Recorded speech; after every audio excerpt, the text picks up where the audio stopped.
سورہ بقرہ کی آیت نمبر 60 سے 62 تک۔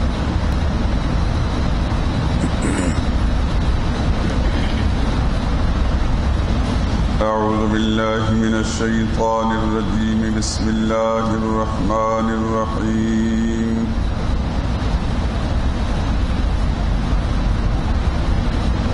وَإِذِ اسْتَسْقَىٰ مُوسَىٰ لِقَوْمِهِ فَقُلْنَا اضْرِب بِّعَصَاكَ الْحَجَرَ فَانفَجَرَتْ مِنْهُ اثْنَتَا عَشْرَةَ عَيْنًا قَدْ عَلِمَ كُلُّ أُنَاسٍ مَّشْرَبَهُمْ كُلُوا وَاشْرَبُوا مِن رِّزْقِ اللَّهِ وَلَا تَعْثَوْا فِي الْأَرْضِ مُفْسِدِينَ۔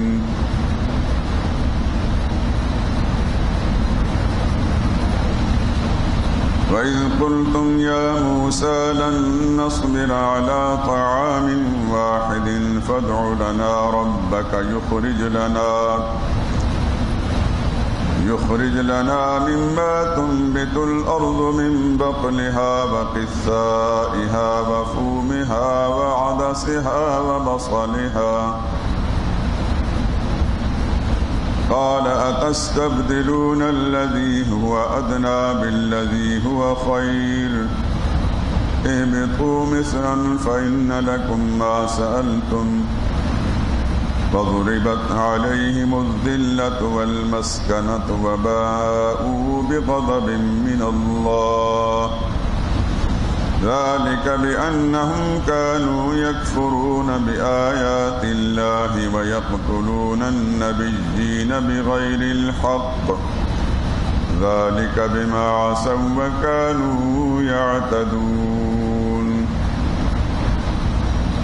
إن الذين آمنوا والذين هادوا والنصارى والصابئين من آمن بالله واليوم الآخر وعمل صالحا فلهم أجرهم عند ربهم ولا خوف عليهم ولا هم يحزنون۔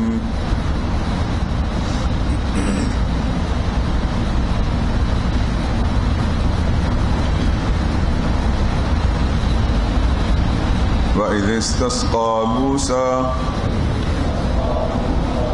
اور جب پانی مانگا موسیٰ علیہ السلام نے لِقَوْمِهِ، اپنی قوم کے لیے، فَقُلْنَا اضْرِب، تو ہم نے کہا مار، بِعَصَاكَ الْحَجَرَ، اپنے عصا کو پتھر پر، فَانفَجَرَتْ، سو بہ نکلے، من حسنتا عشرت عینا، اس سے 12 چشمے، قد علم کل اناس مشربہم، پہچان لیا ہر طبقے نے اپنا گھاٹ، کلوا واشربوا، کھاؤ اور پیو، من رزق اللہ، اللہ کی روزی سے، ولا تعثوا فی الارض مفسدین، اور مت پھرو ملک میں شرارتی بن کر۔ وَإِذْ قُلْتُمْ يَا مُوسَىٰ، اور جب کہا تم نے اے موسیٰ علیہ السلام، لن نصبر على طعام واحد، ہم ہرگز صبر نہ کر سکیں گے ایک ہی طرح کے کھانے پر، فادع لنا، سو دعا مانگ ہمارے لیے، ربک، اپنے رب سے، یخرج لنا، کہ نکال دے ہمارے لیے، مما تنبت الارض، جو کچھ اگتا ہے زمین سے، من بقلها، اس کی ترکاری میں سے، وقصائها اور ککڑی، وفومها اور گیہوں، وعدسها اور مسور، وبصلها اور پیاز۔ قال اتستبدلون الذی، فرمایا موسیٰ علیہ السلام نے کیا تم لینا چاہتے ہو وہ چیز، هو ادنا جو ادنا ہے، بالذی هو خیر بدلے میں اس چیز کے جو بہتر ہے۔ اہبطوا مصرا چلے جاؤ کسی شہر میں، فإن لکم ما سألتم تو تم کو ملے گا جو مانگتے ہو۔ وضربت علیہم الذلہ اور ڈال دی گئی ان پر ذلت، والمسکنہ اور محتاجی، وباءوا بغضب من اللہ اور مستحق ہو گئے اللہ کے غضب کے۔ ذالک یہ اس لیے، بأنہم کانوا یکفرون بآیات اللہ کہ وہ کفر کرتے تھے اللہ کی آیتوں سے، وَيَقْتُلُونَ النَّبِيِّينَ اور قتل کرتے تھے نبیوں کو، بغیر الحق جو کہ ناحق ہے، ذَلِكَ بِمَا عَصَوْا یہ اس لیے کہ وہ نافرمان تھے، وَكَانُوا يَعْتَدُونَ اور تھے وہ حد سے نکلنے والے۔ ان الذین آمنوا یقیناً جو لوگ ایمان والے ہوئے، والذین ہادوا اور جو لوگ یہودی ہوئے، والنصارى اور نصارہ ہوئے، والصابئین اور صابی ہوئے، من آمن باللہ جو بھی ایمان لایا ان میں سے اللہ پر، والیوم الآخر اور قیامت کے دن پر، وعمل صالحا اور اچھے کام کیے، فلہم اجرہم تو ان کے لیے ان کا بدلہ ہے، عند ربہم ان کے رب کے پاس، ولا خوف علیہم نہ ہی انہیں کوئی خوف ہوگا، ولا هم یحزنون اور نہ وہ غمگین ہوں گے۔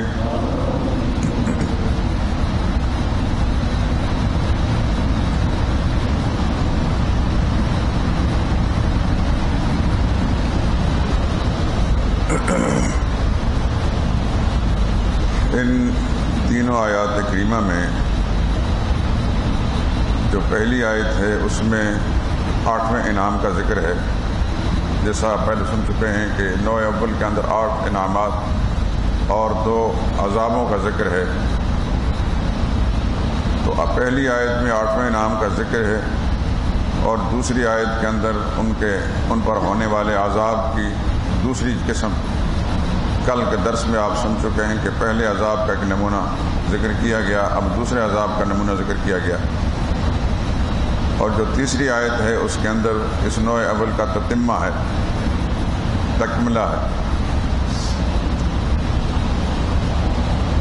اس مضمون کو شروع کرنے سے پہلے کل کے مضمون سے متعلق ایک بات اچانک ذہن میں آئی ہے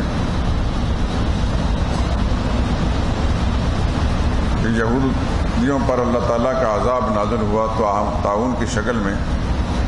در حقیقت انہوں نے کلام الہی کو بدل ڈالا تھا۔ انہیں کہا گیا تھا کہ قولوا حطۃ، تم اس شہر میں داخل ہو تو یہ کہتے جاؤ یا اللہ ہم خطا کار ہیں، ہمارے گناہ معاف فرما دے، تو ہم تمہارے گناہوں کو معاف کر دیں گے۔ انہوں نے اللہ کے اس کلام میں گستاخی کی، لفظ کو بدل دیا خطتن کے بجائے خنتتن، جس کا معنی ہے گندم، گندم چاہیے، بجائے اس کے کہ یا اللہ ہمیں معافی چاہیے یوں کہتے تو کہنے لگے گندم چاہیے۔ تو انہوں نے گویا ڈبل گستاخی کی، ایک تو اللہ کے کلام کو بدل ڈالا اور اس میں معنی ہی بدل گیا، اور دوسرا یہ کہ کلام الہی کی تحقیر کی، جس پر اللہ کا عذاب نازل ہوا ان پر۔ اس ضمن میں نے بتایا تھا کہ کلام الہی کو بدل ڈالنا، چاہے وہ قرآن کریم کی آیات ہوں، جس کے الفاظ بدلیں، یہ بھی کفر ہے۔ اگر معنی میں کوئی شخص بالکل تصرف کرتا ہے، غلط معنی کرتا ہے، یہ بھی کفر کی ایک قسم ہے، الحاد و زندقہ ہے۔ اسی طرح وہ تمام کلمات جو نبی کریم صلی اللہ علیہ وسلم کی زبان مبارک سے نکلے، چاہے وہ دعاؤں کی شکل کے اندر ہیں یا کسی اور مضمون سے متعلق ہیں، ان میں بھی کسی رد و بدل کی اجازت نہیں ہے۔ ہو بہو وہی الفاظ و کلمات جو رسول اللہ صلی اللہ علیہ وسلم کی زبان مبارک سے ادا ہوئے، انہی میں خیر ہے، انہی میں برکت ہے۔ کوئی شخص، دنیا کا کوئی انسان بھی اس پر رد و بدل نہیں کر سکتا۔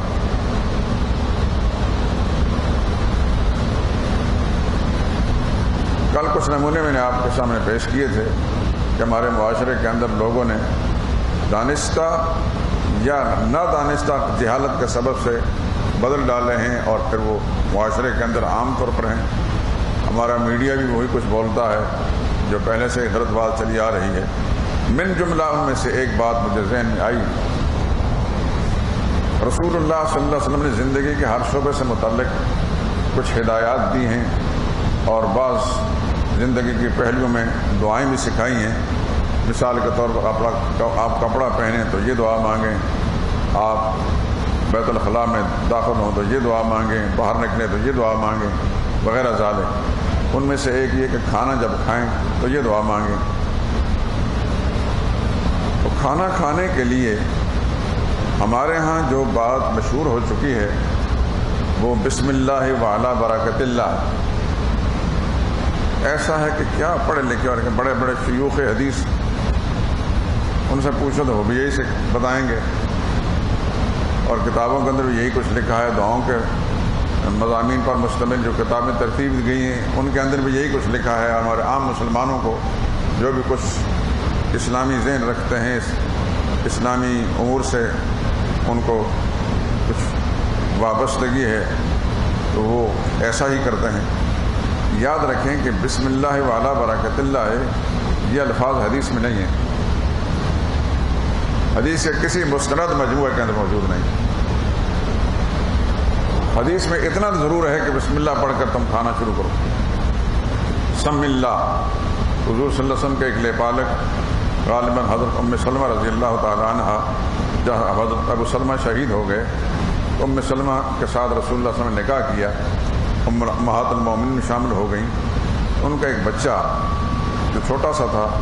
وہ رسول اللہ صلی اللہ علیہ وسلم کا لیپالک تھا، تو کھانا تناول فرماتے وقت رسول اللہ صلی اللہ علیہ وسلم کے ساتھ یا گود میں بیٹھا تھا۔ تو بچوں کی عادت ہوتی ہے، ان کو اتنے شعور و تمیز تو نہیں ہوتی، سامنے کھانا آیا تو وہ برتن کے اندر ہاتھ گھمانے لگا۔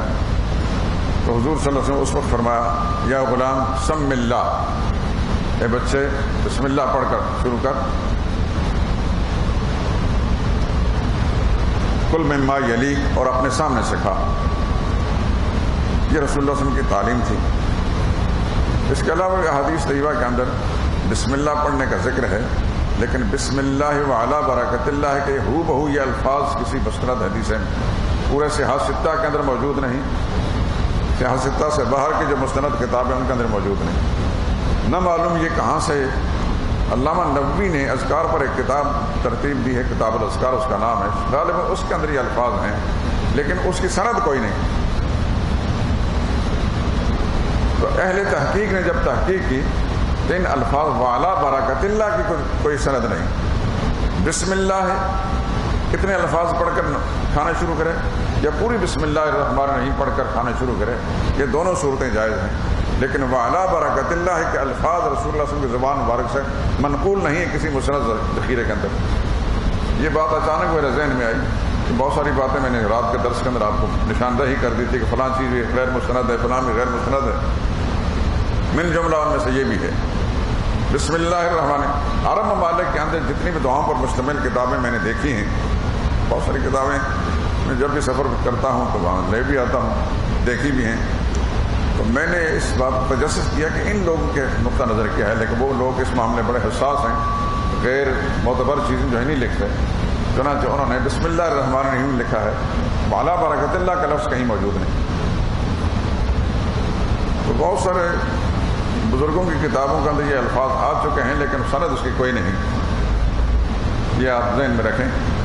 کیونکہ ہم لوگ چونکہ بزرگوں کے ماننے والے ہیں، ان کے عقیدت مند بھی ہیں، اور ان کی زبان سے نکلی ہوئی، ان سے قلم سے لکھی ہوئی باتیں جو ہیں ان کو بھی ہم سند کا درجہ دیتے ہیں، لیکن دین کا معاملہ ایسا ہے کہ کسی بزرگ کی لکھی ہوئی کوئی بات ہو، جو کہی ہوئی بات ہو، اس میں تحقیق کرنا ضروری ہے۔ تحقیق کرنے سے اگر وہ بات ان کی لکھی ہوئی یا بولی ہوئی اگر ہم نہیں مانتے تو اس سے ان کی گستاخی نہیں ہوتی، بلکہ دین کا اتباع یہ ہے۔ آخر ہم سیاستہ کی بہت ساری کتابوں کی روایات کو نہیں مانتے، یہ موضوع روایتیں ہیں، تو اس سے محدثین کی گستاخی نہیں ہوتی، بلکہ اتباع رسول کا تقاضا یہ ہے کہ جو غیر مستند بات کہیں سے بھی آئے گی اس کو نہ مانا جائے۔ امام بخاری کا کتنا بڑا مقام ہے پوری امت کے نزدیک، لیکن امام بخاری کی بہت ساری باتیں جو ہم نہیں مانتے، اس کا نام گستاخی نہیں۔ امام شافعی رحمہ اللہ کے مسلک میں بہت ساری باتیں ایسی ہیں جو ہمارے مسلک میں نہیں ہیں، ہم نہیں مانتے، اس سے امام شافعی کی توہین نہیں ہوتی، نہ امام مالک کی توہین ہوتی ہے، نہ کسی دوسرے بزرگ کی توہین ہوتی ہے۔ مجھے اچھی طرح یاد ہے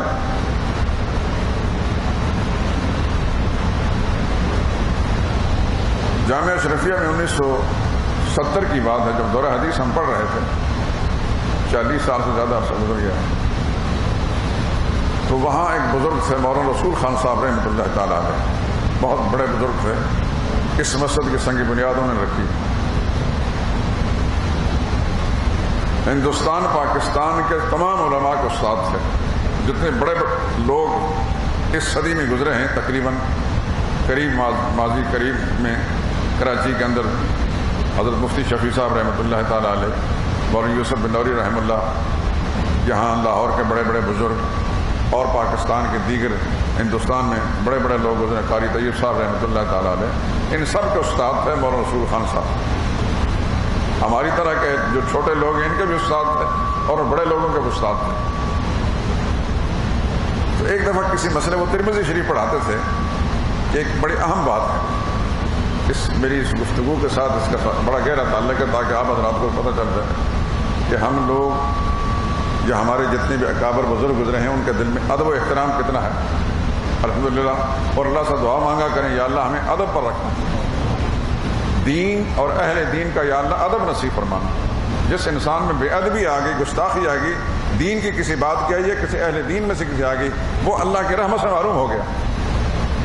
وہ بھٹکتا پھرے، اس کی کوئی حیثیت بھی نہیں۔ یہ ہماری آنکھوں کا مشاہدہ ہے، اللہ ہم کو ادب نصیب فرمائے۔ لیکن یاد رکھیں کہ جتنے بھی بزرگوں کے ادب ہیں، ان سب سے بڑی ذات ہے محمد رسول اللہ صلی اللہ علیہ وسلم کی۔ وہ ایک رائٹر ہے، ہمارے بریگیڈیئر ہے، یہیں لاہور میں رہتے ہیں، ہمارے دوست ہیں، انہوں نے کتاب لکھی، اس کتاب کے آخر میں انہوں نے ایک شعر لکھا ہے، دنیا میں احترام کے قابل ہیں جتنے لوگ، دنیا میں احترام کے قابل ہیں جتنے لوگ، ان سب کو مانتا ہوں مگر مصطفیٰ کے بعد صلی اللہ علیہ وسلم، کہ جتنے بھی احترام کے لوگ قابل لوگ ہیں سب کا احترام ہے، لیکن ان سب سے بڑھ کر محمد رسول اللہ صلی اللہ علیہ وسلم کی ذات ہے۔ رسول اللہ صلی اللہ علیہ وسلم کے احترام کا تقابل میں کسی دوسری شخصیت آئے گی، پھر حضور صلی اللہ علیہ وسلم کی ذات کو ترجیح دی جائے گی۔ عرض کر رہا تھا کہ مولانا رسول خان صاحب ترمذی شریف کا ایک سبق پڑھا رہے تھے، اور ترمذی شریف حدیث کی وہ کتاب ہے بالعموم جس میں حنفی، شافعی، مالکی، حنبلی کے جو فقہا ہیں ان کے مسائل کا اختلاف محدثین ذکر کرتے ہیں۔ امام ترمذی، امام شافعی رحمہ اللہ اس حدیث سے استدلال کرتے ہیں، ابو حنیفہ اس حدیث سے استدلال کرتے ہیں، امام مالک اس حدیث سے استدلال کرتے ہیں۔ امام ترمذی کا انداز ہی ایسا ہے، تمام جتنے فقہاء کرام کے مستدلات ہیں وہ ذکر کر دیتے ہیں اپنی کتاب کے اندر۔ مولانا رسول خان صاحب رحمہ اللہ پڑھاتے ان کا طریقہ کار یہ ہوتا تھا کہ سب سے پہلے امام شافعی کے دلائل ذکر کرتے تھے، یا امام مالک کے دلائل ذکر کرتے تھے، یا کسی اور فقیہ کے دلائل ذکر کرتے تھے، آخر میں امام حنیفہ رحمہ اللہ کے دلائل ذکر کرتے تھے۔ بہت بڑے انسان تھے، بہت بڑے، ہمارے تصور سے بڑے انسان تھے۔ تو جس وقت انہوں نے ابو حنیفہ رحمہ اللہ کے دلائل ذکر کیے تو ایک طالب علموں کے اندر کم عقل بھی ہوتے ہیں ہماری طرح کے، اور سمجھدار بھی لوگ ہوتے ہیں، ایک کم عقل طالب علم سے نے سوال کر دیا کہ حضرت آج اگر امام شافعی رحمۃ اللہ تعالیٰ علیہ ہوتے زندہ تو آپ کے دلائل کو سن کر اپنے موقف کو چھوڑ دیتے، آپ کے دلائل کو سن کر وہ اپنے مذہب کو چھوڑ دیتے، بدل دیتے۔ یہ بات جو مولانا رسول خان صاحب رحمہ اللہ نے سنی تو ایک دم سبق بند کر کے کیا کہا، امام شافعی میرے دلائل کو سن کر اپنا مذہب چھوڑ دیتے، یہ تم نے کیا بات کہہ دی؟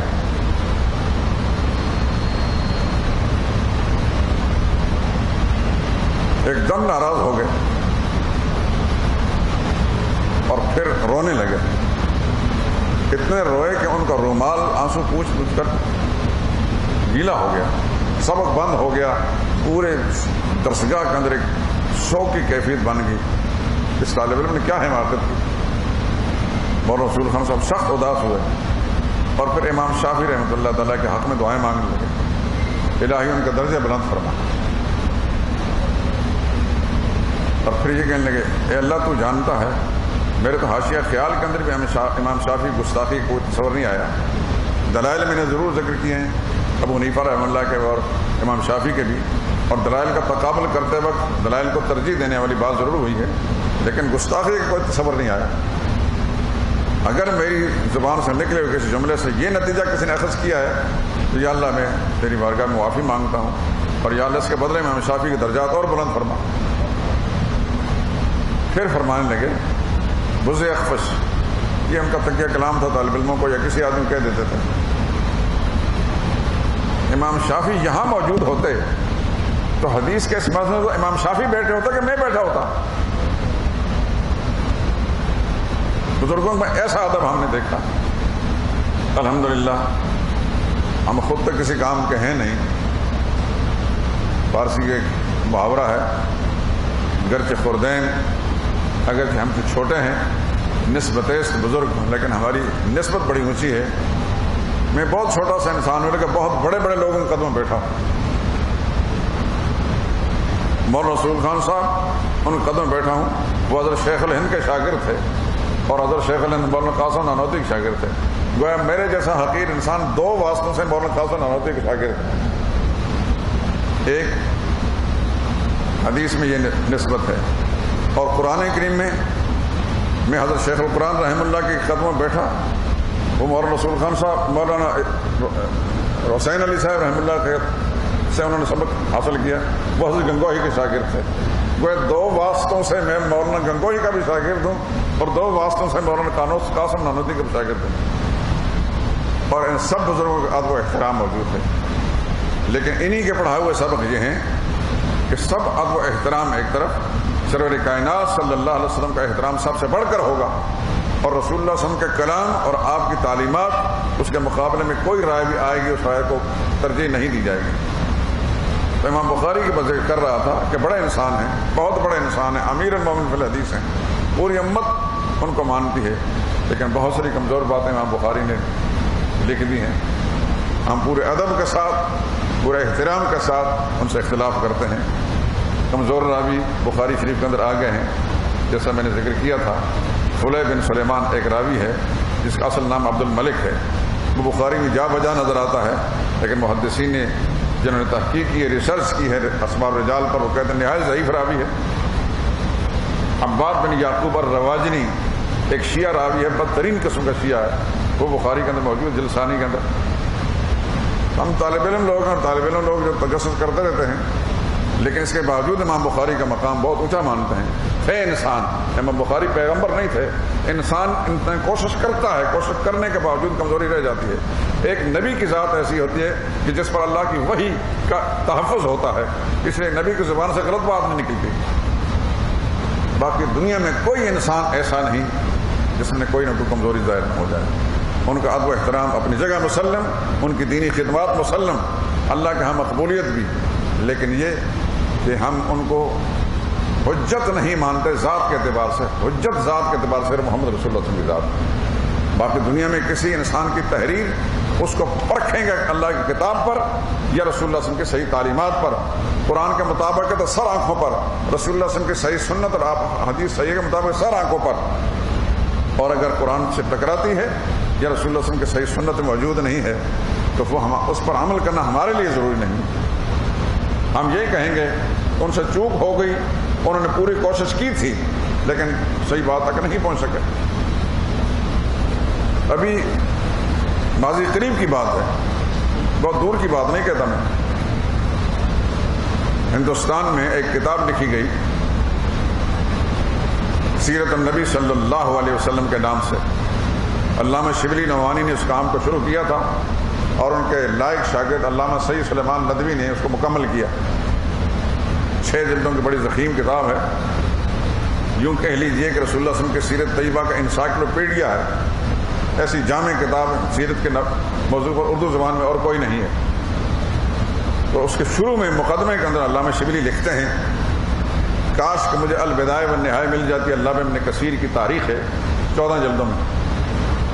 کاش کہ مجھے البدایہ والنہایہ مل جاتی تو میرے بہت سارے کام آسان ہو جاتے۔ یعنی بہت لمبا عرصہ نہیں گزرا،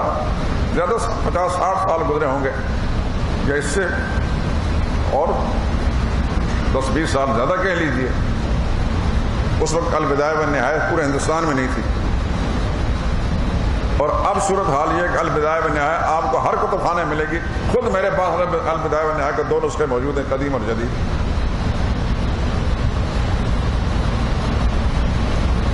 تو پرانے بزرگوں نے بڑی کوششیں کی، بہت ساری، لیکن اصل مواد دستیاب نہ ہونے کے سبب سے پوری انہوں نے کوشش کی، کمزور باتیں پھر بھی آ گئیں۔ وقت گزرنے کے ساتھ ساتھ اصل مواد سامنے آیا تو حقائق لوگوں کے سامنے آ گئے۔ میں نے کل کے درس کے ساتھ متعلق یہ بات کہہ دی کہ بسم اللہ وعلی برکت اللہ یہ کسی حدیث کا کلمہ نہیں ہے۔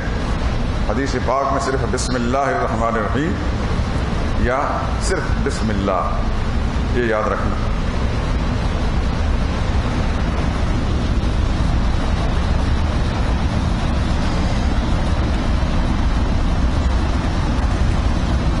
بعض لوگ اذان سے قبل بھی بلند آواز سے بسم اللہ پڑھتے ہیں، نہیں، یہ بھی من گھڑت بات ہے۔ اذان سے پہلے جس طرح والصلاۃ والسلام پڑھا جاتا ہے، یہ بھی من گھڑت بات ہے، اس کا کوئی سند اور اس کا ثبوت نہیں ہے، بلکہ خود ساختہ چیزیں ہیں۔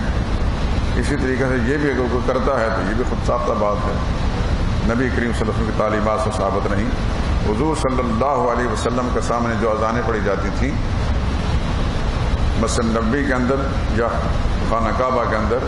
ان اذانوں کے اندر یہ مروجہ صلاۃ والسلام بھی نہیں ہوتا تھا، نہ جہراً بسم اللہ الرحمن الرحیم پڑھی جاتی تھی۔ بلکہ یہاں ایک اور بات میں کہہ دوں، آج کا شاید یہ آیتوں کا سبق نہیں ہو سکے گا، سنت کی اہمیت کتنی ہے۔ رسول اللہ صلی اللہ علیہ وسلم کی تعلیمات میں سے آپ کی زبان مبارک سے نکلے ہوئے کلمات ہوں یا آپ کا کیا ہوا کوئی کام ہو یا سکھایا ہوا کوئی عمل ہو، یہ سنت ہے۔ صحابہ کرام نے اس پر عمل کر کے دکھایا۔ کھانا کھانے سے پہلے بآواز بلند بسم اللہ الرحمن الرحیم پڑھنا بھی ثابت نہیں۔ اور میں ایک مثال عرض کرتا ہوں، حضرت مجدد الفسانی رحمۃ اللہ تعالیٰ علیہ، جن کا تذکرہ آپ یہاں کے درس کی محفل میں جمعے کے خطبات میں سنتے ہی رہتے ہیں، ہمارے اس بر صغیر پاک و ہند کے اندر بڑے کبار اولیاء اللہ میں سے گزرے ہیں، بڑی مستند شخصیت، اتنی مستند شخصیت کہ عرب علماء بھی ان کی کتابوں سے استفادہ کرتے ہیں۔ مفتی بغداد علامہ سید محمود آلوسی رحمۃ اللہ تعالیٰ علیہ نے سن 1250 میں یا 55 میں، 50 ہجری میں، ہم 200-250 سال گزر چکے، انہوں نے اپنی بے نظیر تفسیر روح المعانی جب لکھی تو اس کے اندر جا بجا انہوں نے قال شیخ المجدد، شیخ مجدد نے یہ بات کہی ہے یعنی مجوز الفسانی کا اتنا بڑا مقام تھا کہ عرب علماء بھی ان سے استفادہ کرتے رہے۔ مجوز صاحب کی اکثر کتابیں فارسی کے اندر، خاص طور پر ان کے مکتوبات میرے پاس بھی الحمدللہ موجود ہیں، اور میں نے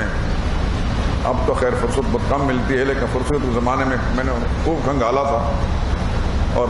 پورے مکتوبات میں نشانات بھی لگائے ہیں۔ ایک مقام میں مجوز صاحب لکھتے ہیں کہ ایک دفعہ ہمارے شیخ حضرت خواجہ باقی باللہ ایک بزرگ تھے جو مجوز صاحب رحمہ اللہ کے پیر و مرشد تھے، ان کی مجلس میں ہم سب لوگ موجود تھے اور بھی ہمارے پیر بھائی موجود تھے۔ کھانا کھانے کا ٹائم آیا، دسترخوان بچھے، کھانا کھانے لگے تو ہمارے ایک ساتھی نے بآواز بلند بسم اللہ الرحمن الرحیم پڑھ کر کھانا شروع کیا، تو ہمارے شیخ حضرت خواجہ باقی باللہ رحمۃ اللہ تعالیٰ نے، مجوز صاحب لکھتے ہیں کہ فرمایا کہ اس شخص کو دسترخوان سے اٹھا دو۔ مجوز صاحب نے اصل میں یہ قصہ اس لیے نقل کیا کہ حضور صلی اللہ علیہ وسلم کی سنتوں کا اتباع بڑا ضروری ہے۔ ایک بال کی مقدار میں رسول اللہ صلی اللہ علیہ وسلم کی سنت مبارکہ سے انحراف اللہ والوں کے نزدیک ناقابل برداشت ہوا کرتا ہے۔ اور صوفیاء کرام میں یہ جو بزرگ گزرے مجوز صاحب، یہ بہت زبردست انسان تھے، سنتوں کا اہتمام بڑا زبردست تھا، ذرہ برابر بھی سنت کے خلاف کوئی کام برداشت نہیں کرتے تھے۔ انہوں نے مثال کے طور پر وہ بات ذکر کی کہ ہمارے شیخ نے اس آدمی کو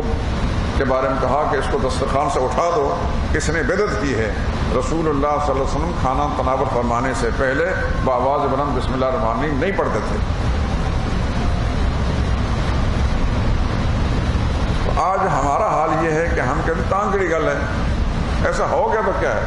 بھئی، یاد رکھیں دین کا تحفظ ضروری ہے۔ جس طرح دین ہمارے سامنے آیا اس کا تحفظ ضروری ہے۔ اگر ہم نے یوں نرمیاں برتی کہ یہ ہو جائے تو تب بھی کچھ نہیں، یہ ہو جائے تب بھی کچھ نہیں، تو پھر دین میں بگاڑ آ جائے گا، آنے والی نسلوں کے اندر دین کا حلیہ بگڑ جائے گا، کچھ تک کچھ ہو جائے گا۔ آج تک اگر دین صحیح شکل میں ہمارے سامنے موجود ہے تو دین ہم تک پہنچانے والے لوگوں نے سرتوڑ کوشش کر کے اس اصل شکل میں محفوظ رکھا اور ہم تک پہنچایا۔ ہم اپنے ذاتی بنائے قوانین اور ضابطوں کے اندر رد و بدل برداشت نہیں کرتے۔ مثال کے طور پر ہم درزی کو کہتے ہیں کہ یہ ناپ لے لیں میری قمیض کا، اتنی لمبی ہو اور اس طرح بازو ہو اور یہ اور وہ ہو۔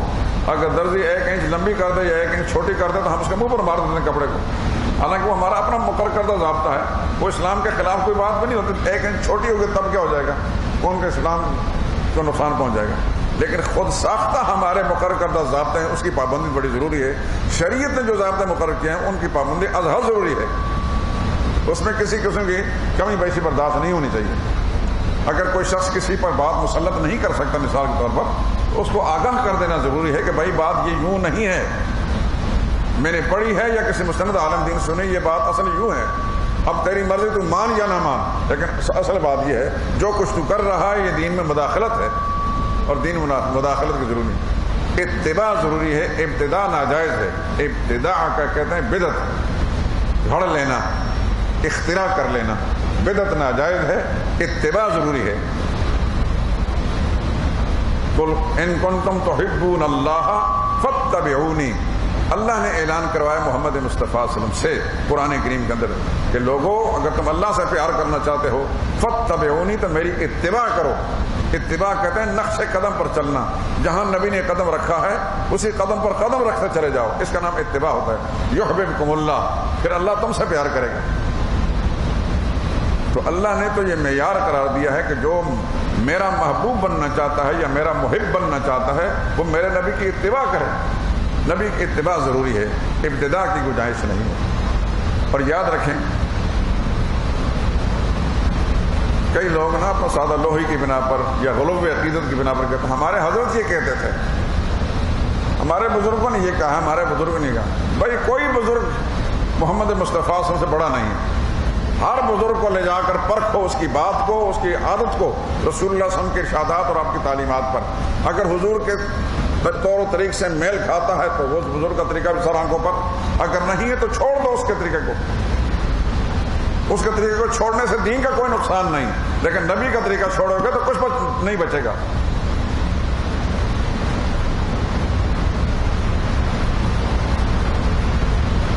یہ بات لازم ہے۔ مثال کے طور پر ایک پرنٹنگ پریس کے اندر قرآن کریم پرنٹ ہو رہا تھا، چھپ رہا تھا، تو پرنٹنگ میں غلطی آ گئی یا حرف اوپر نیچے آ گئے، اور ظاہر بات ہے کہ اس صفحے کو یا اس فرمے کو بائنڈر اس قرآن کریم کے نسخے کے اندر اس کو شامل نہیں کرے گا، اس کو الگ کر دے گا، اس لیے وہ خراب ہو چکا ہے۔ لیکن الگ کرنے کے یہ معنی نہیں کہ اٹھا کے اس کو ردی کی ٹوکری میں پھینک دے یا کچرے میں پھینک دے، کیونکہ جو کچھ نقوش ہیں تو قرآن کے ہیں، اس کا ادب و احترام ضرور کرے گا لیکن اس کو پڑھا نہیں جائے گا، اس کو قرآن کے نسخے میں شامل نہیں کیا جائے گا۔ اسی طریقے سے کسی بزرگ کا کوئی عمل آپ کو یا کسی مولوی صاحب کا کوئی عمل آپ کو خلاف سنت نظر آتا ہے، اس پر عمل نہیں کرنا، اس کی اتباع نہیں کرنی، لیکن اس کے ساتھ لڑنا جھگڑنا نہیں، اس کی توہین نہیں کرنی۔ اس کی مثال ہے کہ قرآن کریم غلط چھپ گیا ہے تو غلط چھپ گیا، اس کو پڑھیں گے نہیں، لیکن یہ غلط چھپنے کے معنی نہیں کہ آپ اس کو گندگی کی ڈھیر میں پھینک دیں۔ اس طرح اگر کوئی صاحب علم آدمی ہے، بدقسمتی سے وہ غلط مسئلے بتاتا ہے تو آپ اس کی توہین نہ کریں، تحقیر نہ کریں، بس یہ ہے کہ اس مسئلہ اس کی بات نہ مانیں، دین کا معاملہ اس کی بات کو نہ مانیں، اسے دین نہ سیکھیں، لیکن یہ کہ اس کی تحقیر کرنے کی اجازت نہیں، کیوں آج اگر ایک بات اس میں خراب ہے تو ممکن ہے دوسری بات اس میں اچھی ہو۔ اس واسطے یہاں یہ بات میں ذہن نشین فرما لیجئے کہ دین میں اتباع رسول ضروری ہے، رسول اللہ صلی اللہ علیہ وسلم کی اتباع کا درجہ سب سے اوپر ہے، اللہ کے قرآن کا فیصلہ ہے، من یطع الرسول فقط اطاع اللہ، جس نے رسول کی بات مانی اسے اللہ کی بات مانی، ما ارسلنا من رسول الا لیطاع باذن اللہ، ہم نے رسول اس لیے بھیجے کہ اللہ کا حکم تھا اس کی اطاعت کی جائے۔ نبی کی اطاعت اور اتباع لازمی ہے، ہر شخص کی اطاعت نبی کی اطاعت کے اندر ہے، اس کے ذیل میں آئے گی، کسی بزرگ کی اطاعت ہو، کسی صوفی کی اطاعت ہو، کسی استاد کی اطاعت ہو، نبی کی اطاعت کے تابع ہے۔ اگر رسول اللہ صلی اللہ علیہ وسلم کی اطاعت کے ساتھ اس کا کام نہیں ملتا، اس کو چھوڑ دیا جائے گا، ایک طرف رکھ دیا جائے گا۔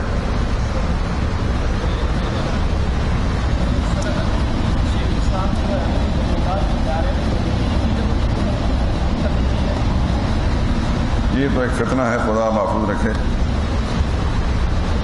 آپ خود اندازہ کر لیں کہ شیخ الاسلام کا لفظ ہمارے چونکہ جو حالت کا معاشرہ ہے اس کو پتہ ہی کسی بات کا نہیں، یہ بہت اونچی ڈگری ہے، شیخ الاسلام بہت اونچا انسان ہوتا ہے،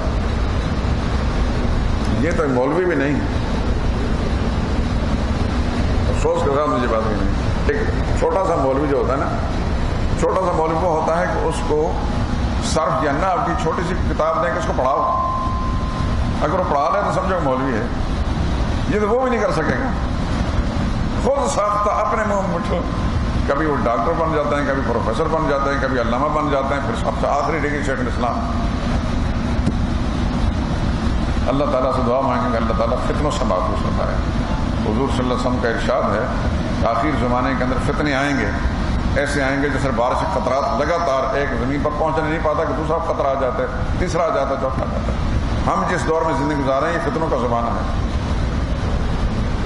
دین کے نام پر فتنے، قسم قسم کے فتنے، اللہ کی پناہ۔ ہم نے اپنی شعوری زندگی کے اندر بہت سارے فتنے دیکھے، پتہ نہیں آگے ہماری نسلیں، ہماری اولادیں کیا کچھ دیکھیں گی۔ رسول اللہ صلی اللہ علیہ وسلم فتنوں سے پناہ مانگا کرتے تھے، تعلیم بھی دی، اللہم انی اعوذ بک من الفتن، یا اللہ تیری پناہ میں آنا چاہتا فتنوں سے، ما ظہر منہا و ما بطن، جو ظاہر میں فتنے ہیں ان سے بھی بچا، یا اللہ جو چھپے ہوئے فتنے ان سے محفوظ فرما۔ یہ دعا مانگا کریں ہمیشہ کے لیے، اپنے لیے بھی، اپنے اولادوں کے لیے، یا اللہ ہمارے اولادوں کے جسم و جان کی بھی حفاظت فرما، ان کے دین اور ایمان کی بھی حفاظت فرما۔ اپنے دوستوں کے لیے بھی دعا مانگا کریں، یا اللہ ان کے دین ایمان کی حفاظت فرما۔ یہ فتنوں کا زمانہ ہے میرے دوستوں، آگے کے دیکھتے ہیں کیا ہوتا ہے۔ اللہ تعالیٰ اس ملک کی حفاظت فرمائیں اور اس ملک میں بسنے والے جتنے مسلمان ہیں ان کے دین ایمان کی حفاظت فرمائیں۔ سبحانک اللہم لا الہ الا انت۔ معذرت کے ساتھ کوئی بات کل رہ گئی تھی، اس واسطے اس کا ذکر کرنا ضرور تھا، اس کے زمین میں اور بہت ساری باتیں آ گئیں، یہ درس انشاءاللہ اگلے ہفتے میں ہوگا۔ الحمدللہ رب العالمین، اللہم صلی علی محمد وعلی آل محمد وبارک وسلم۔